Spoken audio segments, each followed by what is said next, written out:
Yang terhormat Mas-mas, Mbak-mbak, Bapak Ibu sekalian dari mass media yang saya hormati, terima kasih atas kehadirannya pada siang hari ini pada acara press release tentang hasil pendaftaran dalam proses seleksi calon rektor dan pemilihan rektor Universitas Gadjah Mada periode 2022-2027. Namun sebelumnya saya ingin memperkenalkan diri. Kami di sini adalah dari yang ditunjuk sebagai pimpinan dan ketua dan sekretaris Panja seleksi calon rektor dan pemilihan rektor Universitas Gadjah Mada tahun 2022-2027. Nama saya Subagus Wahyono. Kemudian sebelah kanan saya ini Prof. Sulistiowati, kemudian sebelah kiri Profesor Baikuni. Baiklah, kita mulai untuk press release pada siang hari ini. Bismillahirrahmanirrahim. Assalamualaikum warahmatullahi wabarakatuh. Selamat siang, salam sejahtera bagi kita semua. Om Swastiastu, Namo Buddhaya, salam kebajikan, Rahayu. Bapak dan Ibu yang kami hormati, izinkan kami menyampaikan terima kasih kepada para pendaftar dan semua pemangku kepentingan yang telah berpartisipasi dalam tahap pendaftaran, seleksi calon rektor, dan pemilihan rektor Universitas Gadjah Mada periode 2022-2027.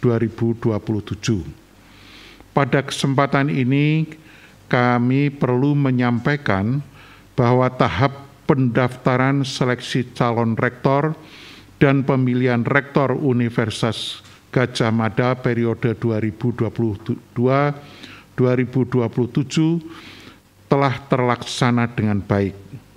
Tahap pendaftaran telah diselenggarakan pada tanggal 24 Januari 2022 sampai dengan 9 Maret 2022 pukul 23.59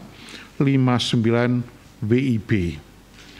Sampai dengan batas waktu pendaftaran pada tanggal 9 Maret 2022 pukul 23.59 WIB terdapat 8 pendaftar yang melakukan registrasi secara daring atau online dan telah memenuhi syarat minimal pendidikan serta pengalaman kerja.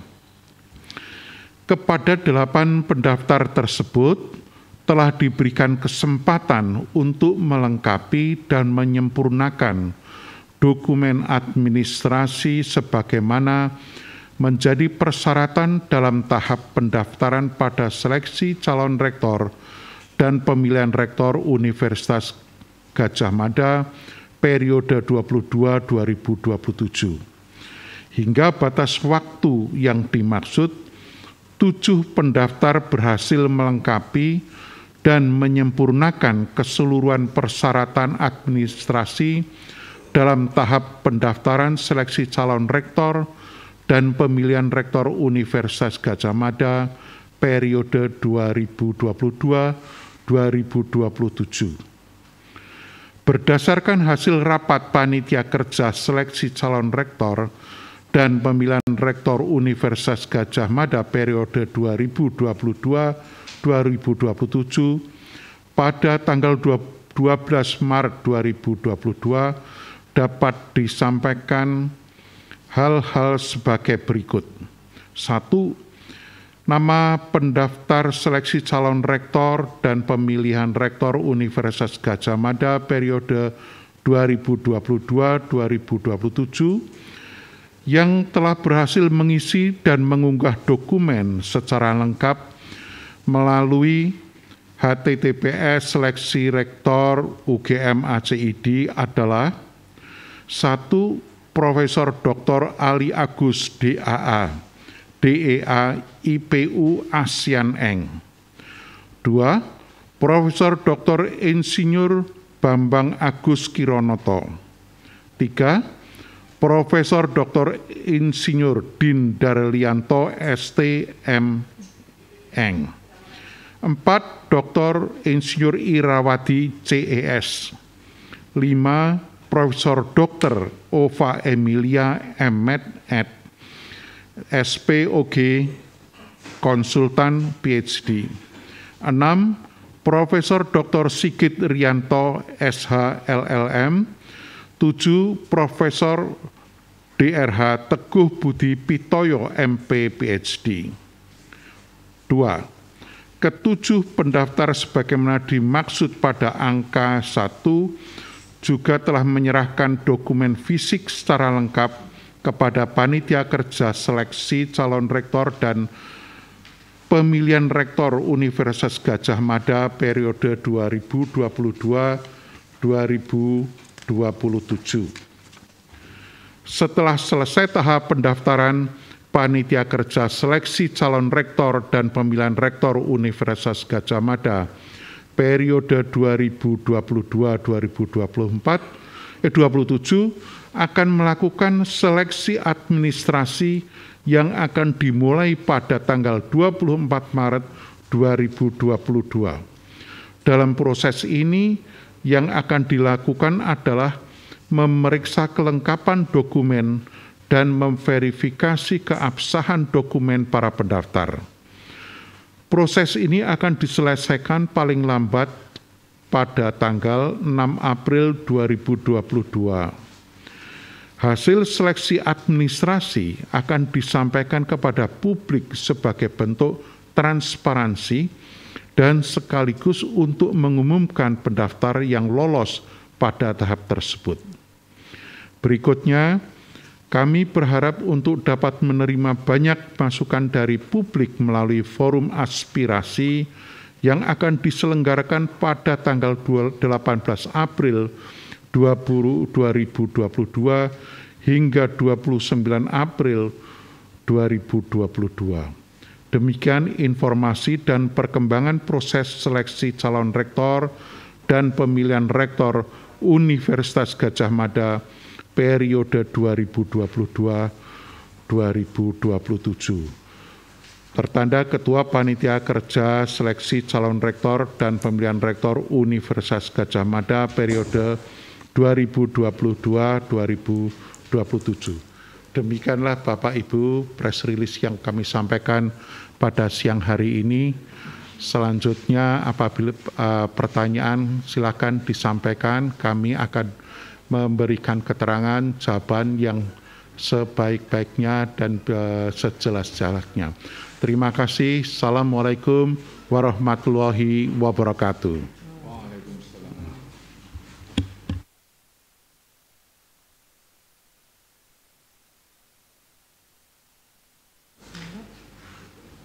Sebut nama dan nama medianya ya. Ya, terima kasih. Saya Lukman Hakim dari Antara. Antara. Ya. Tadi dari 7 pendaftar yang disebutkan tadi, apakah ada yang dari luar UGM? Ya. Ya, kemudian dari awalnya tadi 8 ya. Satu ya, tadi siapa dan kenapa tidak masuk dalam ini yang lolos pendaftaran. Kemudian apakah nantinya seperti tahun-tahun sebelumnya ada suara dari Mendikbud juga yang ikut menentukan siapa rektor yang akan terpilih. Matur nuwun sebentar itu. Terima kasih Pak Rahman Hakim dari Antara. Kita buka 3 penanya ya. Untuk sesi pertama, monggo. Kedua, ada? Tidak ada? Kami jawab dulu ya dari Pak Rahman Hakim. Terima kasih sebelumnya atas pertanyaan dari Pak Rahman Hakim. Benar sebagaimana yang sudah kami sampaikan dalam konferensi pers ini bahwa ada 8 pendaftar begitu, di mana dari 8 pendaftar itu 7 sudah melengkapi semua dokumen yang dipersyaratkan, dan bahkan selain mengunggah di sistem pendaftaran gitu, juga sudah menyerahkan dokumen fisik ya kepada Panja seperti itu. Nah, mengapa satu itu tidak tercatat sebagai pendaftar? Karena beliau yang bersangkutan ini hanya mengisi begitu identitas, tetapi tidak mengisi dokumen secara lengkap dan mengunggahnya, sehingga beliau tidak dapat dikategorikan sebagai pendaftar satu ini ya. Beliau dari luar, Bapak dan Ibu, beliau dari luar UGM, maksudnya dari luar UGM. Nah, dari 7 pendaftar, 6 pendaftar itu dari dalam UGM, dari lingkungan UGM, dan 1 pendaftar itu dari luar UGM, Bapak dan Ibu. Ya, seperti itu. Beliau dari Universitas Wijaya Kusuma ya, Unwiku Purwokerto. Ya, saya kira itu. J, sebagaimana yang tercatat di nomor 4 ya, yang ada di nama yang sudah terdaftar di nomor 1 ya, nama 7 pendaftar seleksi itu. Oke? Seperti itu. Yang terakhir tadi Bu, mengenai tadi suara dari Mendikbud. Oh iya. Nah, oke. Itu nanti pada pemilihan rektor di MBA. Memang ada suara dari Mas Menteri ya, sebanyak 35%, Bapak dan Ibu dan teman-teman dari media massa. Seperti itu.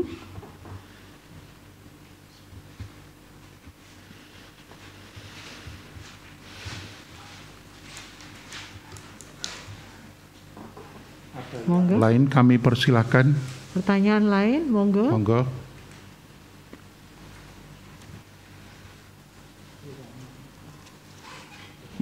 Mungkin seleksi yang di Senat menjadi 3 disampaikan, diceritakan. Oh ya, sebagai tambahan informasi dari 7 pendaftar ini, sebagaimana kami sudah sampaikan dalam press release ini, nantinya akan dilakukan pemeriksaan dan verifikasi ya dari dokumen baik secara online maupun secara fisik. Apakah benar-benar sudah memenuhi ya ketentuan dan persyaratan sebagaimana yang ditentukan oleh panitia kerja seleksi calon rektor dan pemilihan rektor UGM periode 2022-2027. Nah, setelah diperiksa lengkap, nah kami juga harus memverifikasi dokumen yang sudah disampaikan ya, apakah sah seperti itu ya. Nah, oleh karena itu diperlukan tahapan setelah pendaftaran ini, pemeriksaan dan verifikasi dokumen administrasi seperti itu. Jika semuanya memenuhi syarat, ya akan dinyatakan sebagai bakal calon rektor. Seperti itu Bapak dan Ibu. Jika memenuhi syarat ya, ketentuan dan persyaratan sebagaimana yang ditentukan oleh panitia kerja seleksi calon rektor dan pemilihan rektor UGM periode 2022-2027 berdasarkan peraturan MBA nomor 3 tahun 2016. Begitu tambahan informasinya, monggo. Ya, mohon untuk disampaikan, sebutkan nama dan asal media massa. Oke, terima kasih. Selamat sore Bapak, Ibu. Saya Ike dari Tribun Jogja. Ini kan tadi setelah dilihat-lihat dan diinformasikan juga bahwa ada satu calon yang bukan berasal dari UGM. Iya, betul. Dan berapa besar sih kansnya calon ini untuk menjadi rektor UGM? Dan ini kalau dilihat sepertinya juga calon perempuan hanya Bu Ova aja. Dan seberapa besar kans bakal calon rektor perempuan ini menjadi rektor perempuan di UGM gitu, Pak Bu? Mungkin dan yang kedua, apakah sebelum-sebelumnya di UGM sudah pernah ada rektor yang tidak berasal dari UGM gitu? Mungkin bisa diinformasikan. Iya. Ya, matur nuwun, selamat sore. Terima kasih Bu Ike.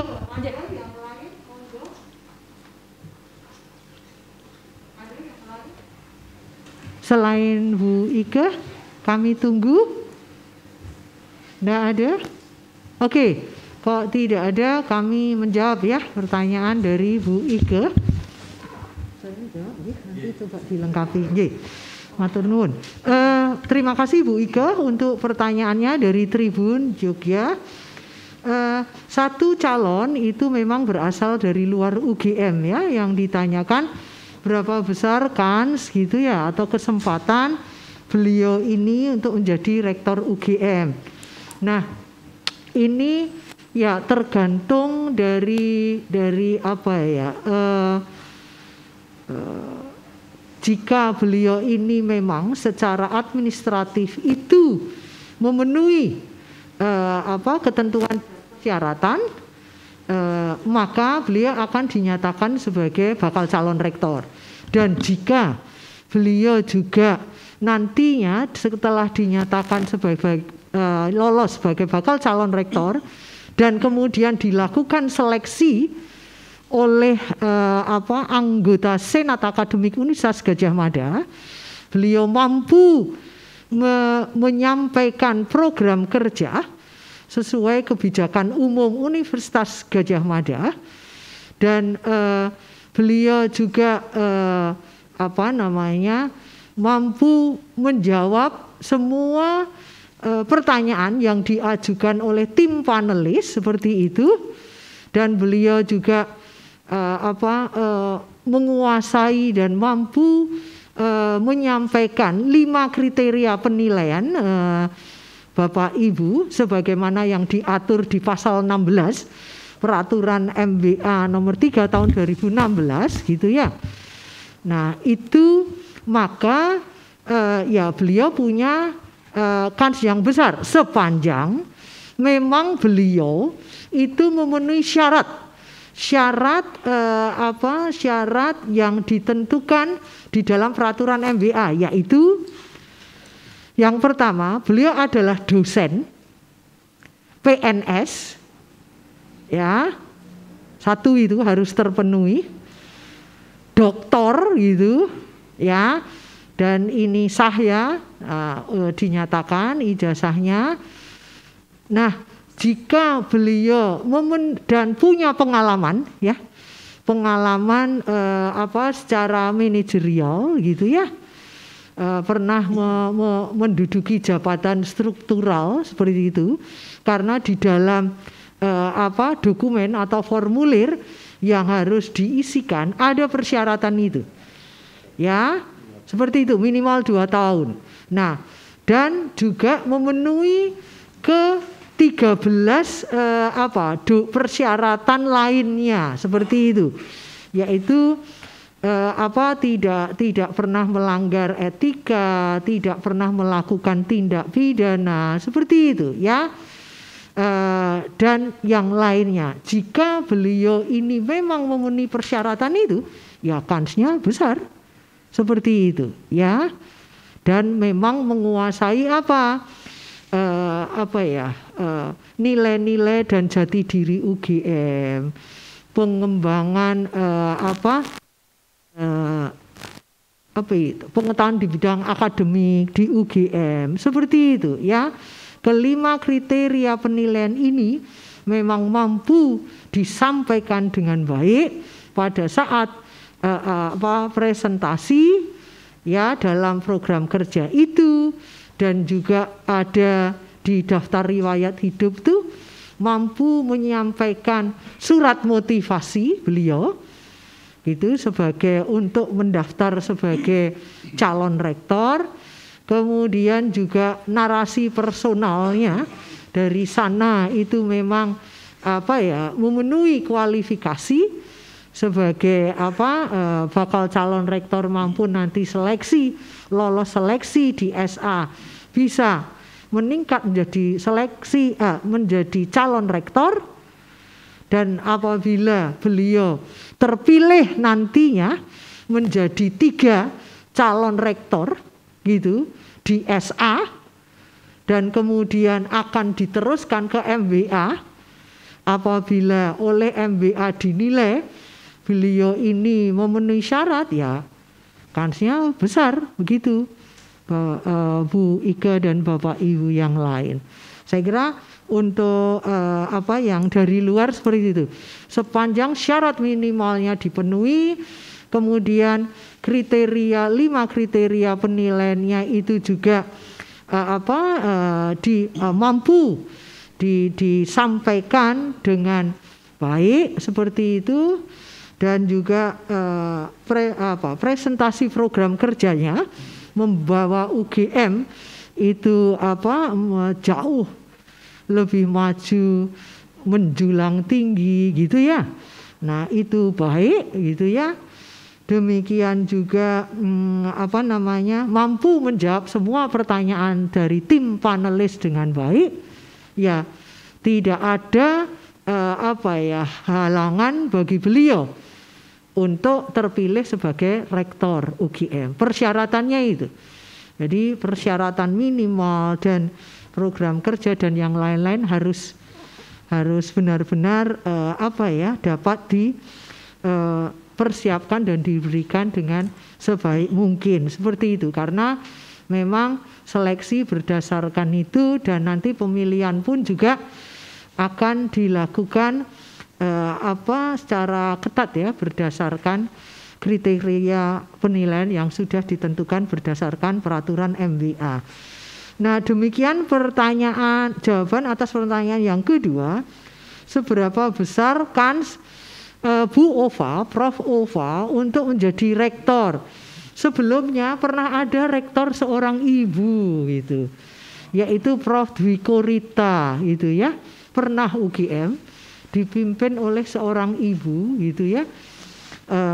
Dan untuk kali ini tidak tertutup kemungkinan Prof. Ova juga dapat terpilih nantinya menjadi rektor apabila seperti itu ya, beliau memang mampu menyampaikan program kerjanya dengan baik untuk bisa membawa UGM lebih maju, lebih menjulang tinggi seperti itu.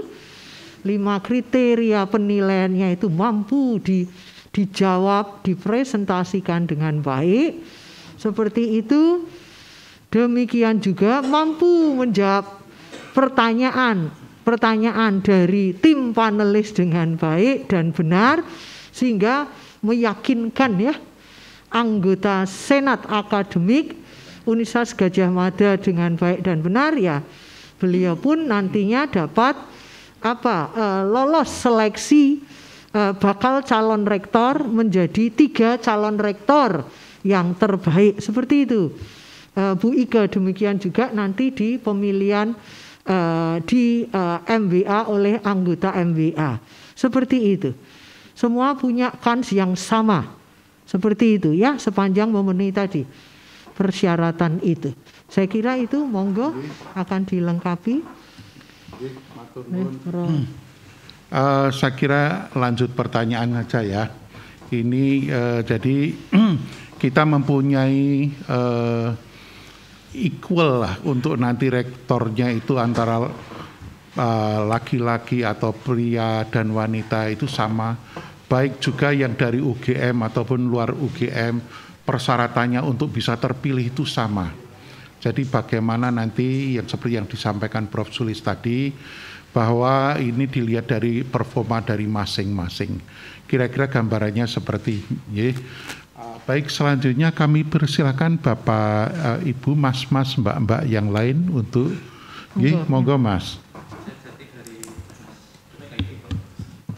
Di on kan catat nggih. Pertanyaan ringan dari saya, mohon dijelaskan latar belakang dari 7 calon ini dari fakultas mana saja. Mungkin itu saja, Prof. Iya. Monggo, baik.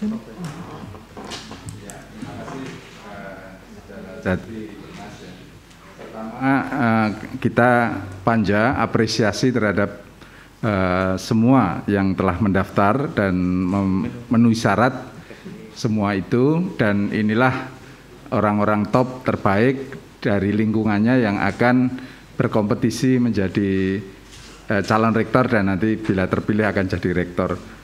Dan tentu pertimbangannya cukup banyak masing-masing ini, termasuk yang dari luar, dan kalau saudara bisa mengecek di berbagai sumber, beliau ini juga punya karir di pemerintah daerah. Saudara Dr. Insinyur Irawadi Jas ini di samping dia sebagai dosen. Syarat sebagai dosen ini memang syarat yang ditentukan juga, dan justru kami senang berarti tidak hanya diminati oleh dosen UGM, tetapi ada dosen dari luar yang berani dengan kapasitas yang juga mumpuni, top dalam bidangnya. Baik, masing-masing ini Profesor Ali Agus ini dari peternakan, ya, dan kemudian Profesor Dr. Insinyur Bambang Agus Kironoto dari teknik, Profesor Dr. Insinyur Denderlianto dari teknik juga, kemudian Dr. Irawadi ini dari Universitas Wijaya Kusuma Purwokerto, Unwiku, Insinyur teknik juga, Fakultas Teknik, dan juga dia salah satu kepala dinas di Banyumas. Kemudian Profesor Dr. Ova Emilia ini dari Fakultas Kedokteran, Keperawatan dan Kesehatan Masyarakat, dan kemudian Profesor Dr. Sigit Rianto Esa LLM dari Fakultas Hukum, dan kemudian Profesor DRH Teguh Budi Pitoyo MP PhD ini dari Fakultas Kedokteran Hewan. Jadi ada yang dari timur jalan dan barat jalan, kira-kira gitu ya. Ini menarik untuk kombinasinya, dan semua ini tentu mendapatkan dukungan dari catatan. Tidak ada yang mengusulkan dirinya sendiri, tetapi didukung oleh sejumlah dosen, tendik, alumni, dan seterusnya itu. Jadi ini apa yang ditanyakan tadi.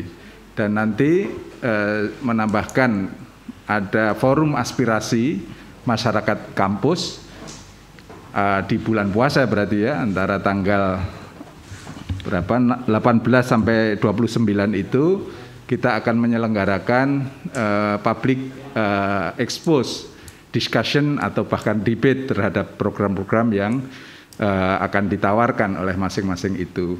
Dan ini kesempatan bagi khalayak, terutama masyarakat kampus, untuk menguji visi misi dan rencana-rencana yang ditawarkan oleh calon-calon, sehingga nanti senat akademik yang akan memilih menseleksi itu akan memilih 3 orang yang terbaik di antara yang terbaik tadi, dan kemudian nanti tahap berikutnya wali amanat akan memilih 1 di antara 3 yang terbaik. Itu tambahannya. Terima kasih.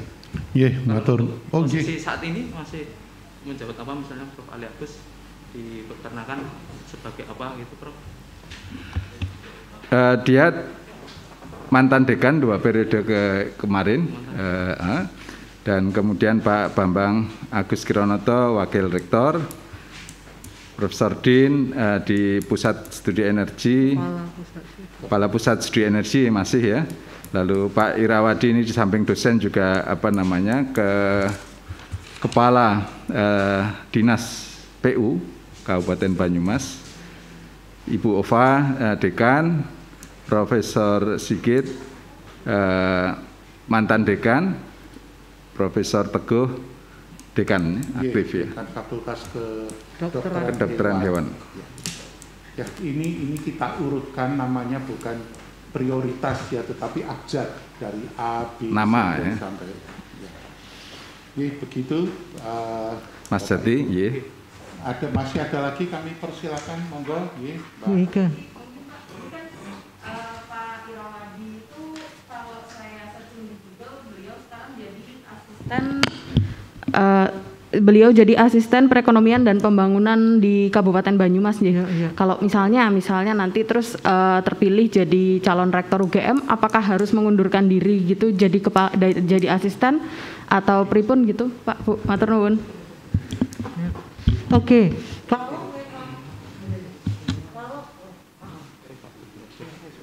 memang beliau nanti terpilih sebagai rektor, maka harus mengundurkan diri beliau sebagai asisten perekonomian dan pembangunan Kabupaten Banyumas ya.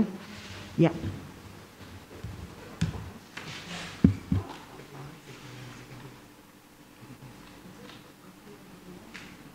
masih ada lagi, kami persilakan.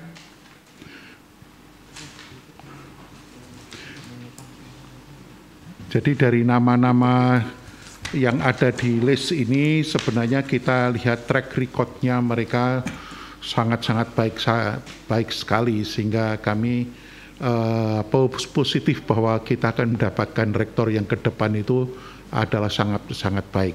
Jadi seperti yang disampaikan Prof. Baikuni tadi, ada yang sudah sebagai dekan 2 periode berturut-turut ya, seperti Profesor Dr. Ali Agus, kemudian juga ada yang wakil rektor ya bidang SDMA ya, kemudian juga ada dekan yang sekarang masih menjabat tapi itu periode yang kedua seperti Profesor Ova ya. Ya, kami tidak perlu sebutkan, mungkin bisa di-search di internet, banyak sekali karir yang sudah mereka lakukan. Silakan, masih ada pertanyaan lagi Bapak Ibu, Mas-mas, Mbak-mbak, monggo.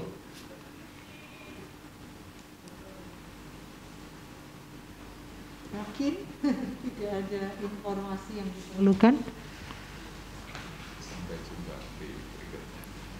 Kalau tidak ada, terima kasih untuk kehadirannya.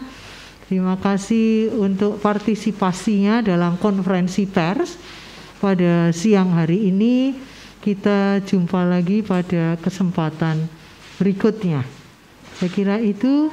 Assalamualaikum warahmatullahi wabarakatuh. Waalaikumsalam warahmatullahi wabarakatuh.